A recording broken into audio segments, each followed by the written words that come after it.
What's good, peoples? It's your boy Chaos Theory.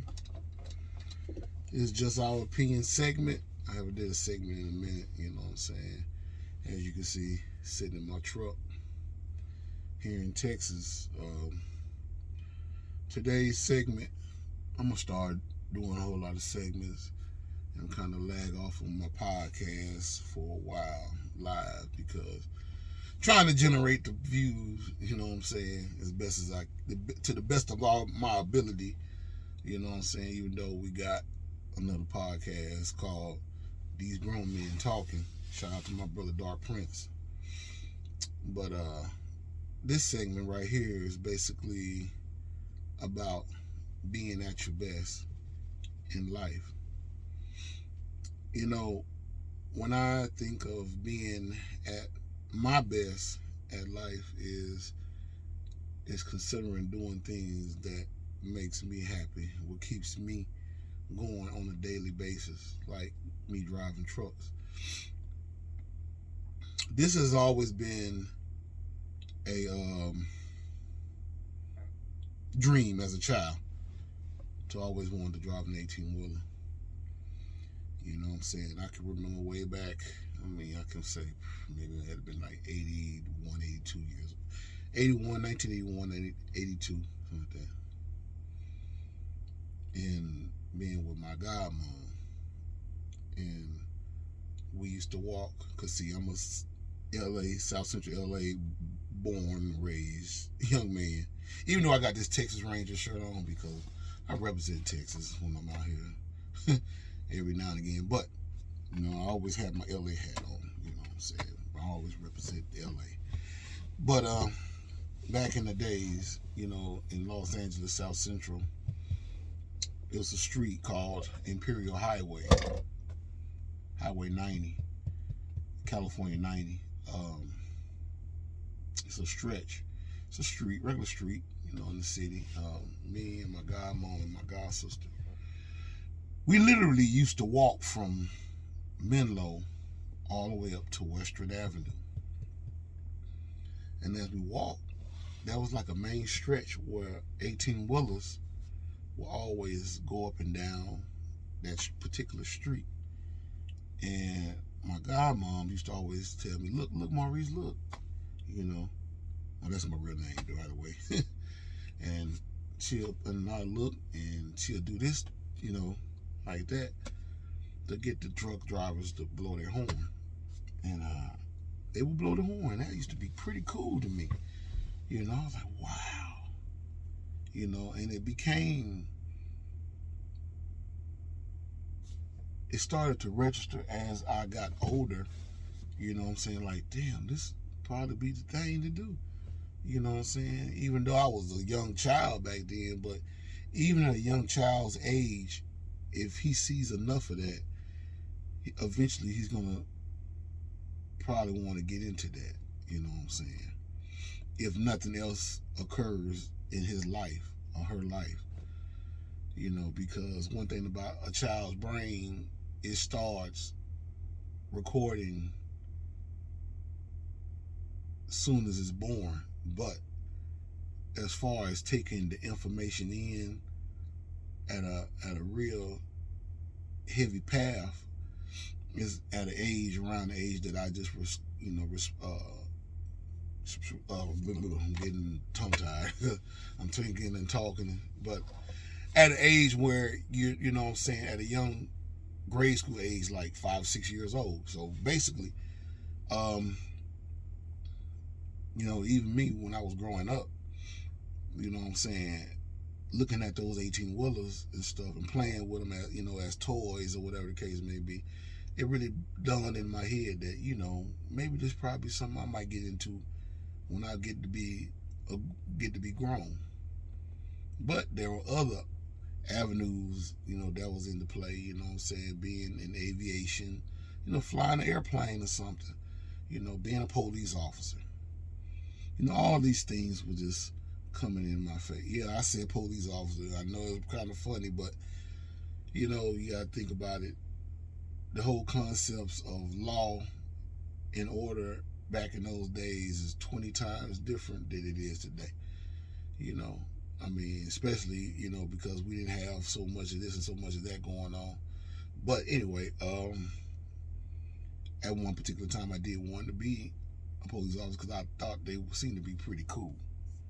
And don't get me wrong, some are and some ain't. You know what I'm saying? Just like everything in society, because everybody is not up to par upstairs when it comes down to dealing with situations in society. But moving right along, like I say, a lot of avenues started to basically come my way. But even through all that, I found myself grabbing one of those avenues as I got older, and it was driving trucks. Because I knew, being a pilot, it was going to be a whole lot of this, a whole lot of that with that, and I needed to get into the point of making pretty good money.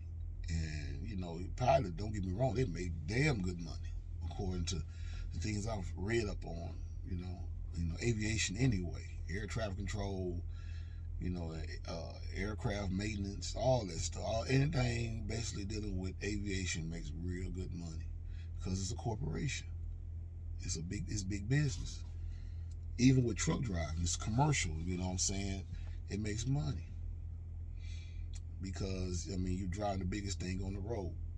And you have to be very cautious by driving the biggest thing on the road because you're driving a vehicle with 18 wheels.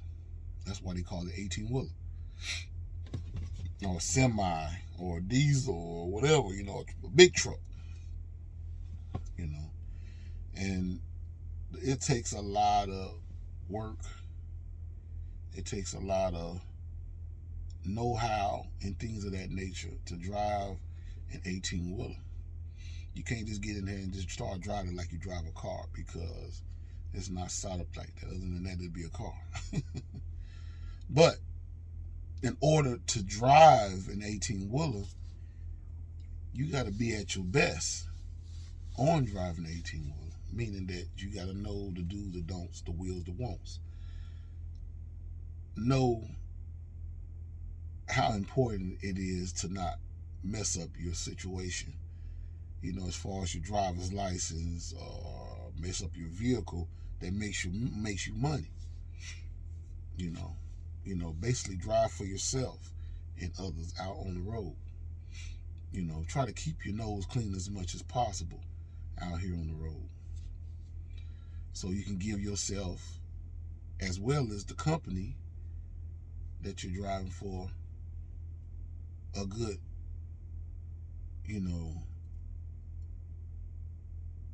good work. Job well done persona, you know what I'm saying? That way, law enforcement or, other businesses or whatever can say, you know what, I can use them to haul my freight around and deliver my freight because they got a pretty good CSA score. You know what I'm saying? Commercials, safety administration, CSA, you know what I'm saying? Make sure that, everything is everything. That's about being at your best, you know what I'm saying? Making sure that you're going down a straight path. Regardless if the path is narrow, keep that straight path. Because one thing about it, I've been driving trucks going on 20 years now, and I've been going down that straight path. And I've been at my best, at this since 2003. And one thing about it, I had little scrapes, it's just like when you ride a bicycle. As a child, you started riding a bike, you had training wheels. The two little wheels on the side of the back wheel back there to keep you balanced so you can go down that straight path of riding a bike to keep you from falling, to keep you balanced. Now, as you get older, your dad or your mom will take those training wheels off because they feel like, since you didn't roll with these training wheels all these years, you should be able to balance yourself without those training wheels. You take those training wheels off, and sometimes you had to they'll give you that boost to just let you try to ride. And sometimes when they giving you that boost, you so focused on riding, you know what I'm saying, you don't even look back. You don't even know that they not even pushing you no more. All you know is you going. And then you looking like, I'm doing it by myself. I'm doing it by myself. And then next thing you know, you lose balance and you fall and you scrape your knee or something. Hurt yourself. You hurt yourself, you cry. And your daddy and mom comfort you and tell you it's okay, everything's gonna be fine. Let's go in the house, put some peroxide on it, put a Band-Aid on it, get you back out on your bike and start all over again. A lot of times we'd be too scared because you're like, I don't want to hurt myself no more. I don't want to. And your father, your mother say, girl, boy, get back on that bike. You're going to learn how to ride this bike. You might well get used to it because you're going to be having scrapes and scraps. You know what I'm saying? You know, and it's not going to be out of the ordinary. You know what I mean? That's part of life. And that's how things have to be. You got to keep pushing to get that situation at its best. And before you know it, you look up as you start to grow. The bike starts to function the way you want it to function because you are in control of your destiny of that bike. That's the same way it was that's the same way it is with life, period, as human beings that we are. You have to constantly continue to give yourself good achievement goal mindsets because that's the way you will always continue to get down the path that you're looking for. You know, you don't just do something and then all of a sudden just say quit. You know, I quit. I can't do it. I'm sorry. I just can't do it. Because you basically, it's just like when R. Kelly said, I've always liked to use that phrase when you say, my mind's telling me no. He say, your mind's telling you no, but your body's saying yes. And the reason why is because your soul wants to do it, but your mind is telling you not to do it. You know, at one particular time when I first started driving trucks, my mind was like, this ain't for you. This is not for you. Because I wasn't used to being gone so long away from home. You know what I'm saying? Even though it rhymes, you know, I was gone so long away from home to where I started feeling kind of bad. I started feeling emotional. And I got to the point where when I finished my training and got on the road a little bit by myself, I was like, I'm going to cut this out. I'm finna go back to working locally. You know, because at that particular time, I was much younger then. I was like, 24, 25. Yeah, I was 26, 27 around that time. So, you know, I'm 46 now, so it was a long time ago. And I felt like that wasn't for me. But it hit me in the head like, you didn't do anything wrong. You didn't make no big stink when you was out here.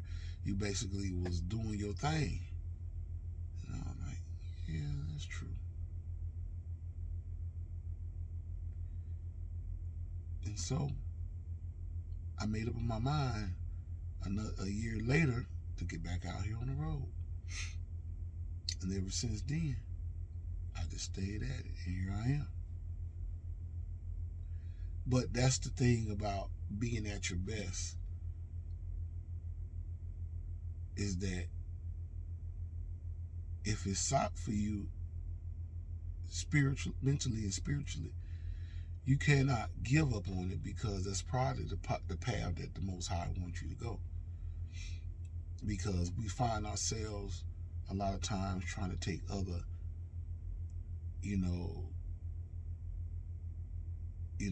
endeavors because somebody might say that's not for you.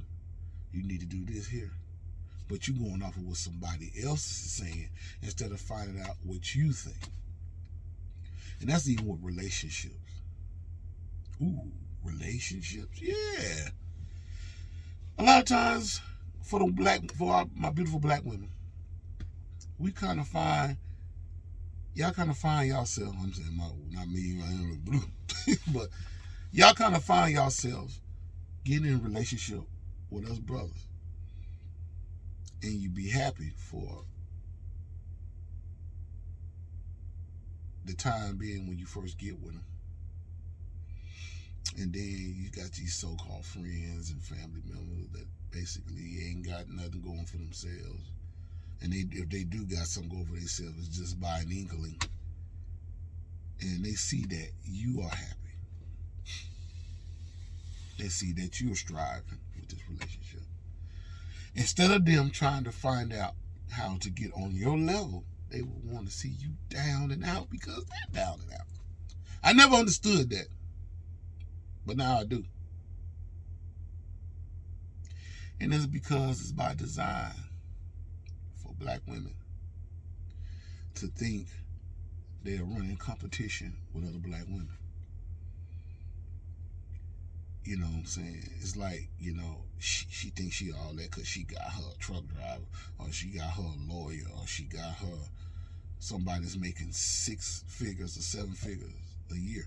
You know what I'm saying? Here I am. I got my husband. He's barely making $30,000 or $40,000 a year. So what? It's all about togetherness. It's all about loving each other mentally, physically, emotionally, unconditionally. You know what I'm saying? You worrying about currency.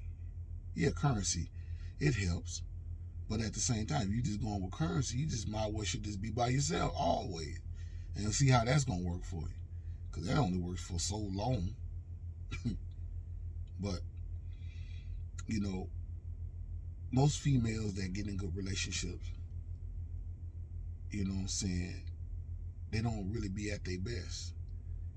And the reason why they don't be really at their best is because they want to let somebody else predict how they think their situation is going to be.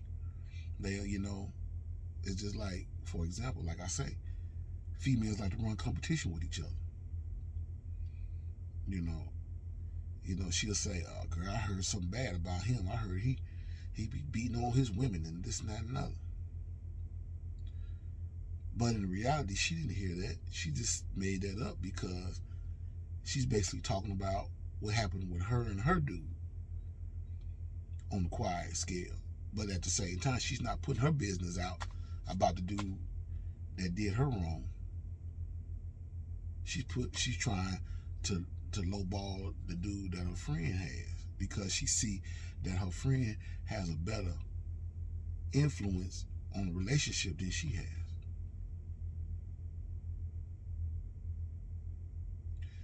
And this is all, and sometimes they would jump ship to their friends' rescue and believe what they hear, and they end up losing the good thing on the standpoint of what their friend said. And that's not being at your best. Being at your best is like, okay, girl, all right, whatever, you know what I'm saying? I'm just going to see for myself. Then if she get 9 times out of 10, she'll probably get mad. Okay, girl, don't say I didn't tell you. And it's going to and sometimes you have to straighten that shit out to say, okay, yeah, whatever, all right, And then sometimes you have to distance yourself from that friend to find out and pull yourself closer to your man to really find out who he is. Because eventually, if the truth come out, if the truth is being told by your friend, it'll eventually come out. But you go and you start getting close to him, and weeks go by, months go by, even a year go by, and you don't detect nothing. Then that ought to let you know right then and there that your friend is on some dumb shit. And that she's hating on you because of what she's going through. And the Most High will let it be revealed. The Most High will let it be revealed. Because he's going to be like, that's probably not your. She's really not your friend, because if she was really your friend, she would just say, girl, I wish you the very best, regardless of what being said or whatever the case may be. I wish you the very best, and give her a hug, and let her find out on her own.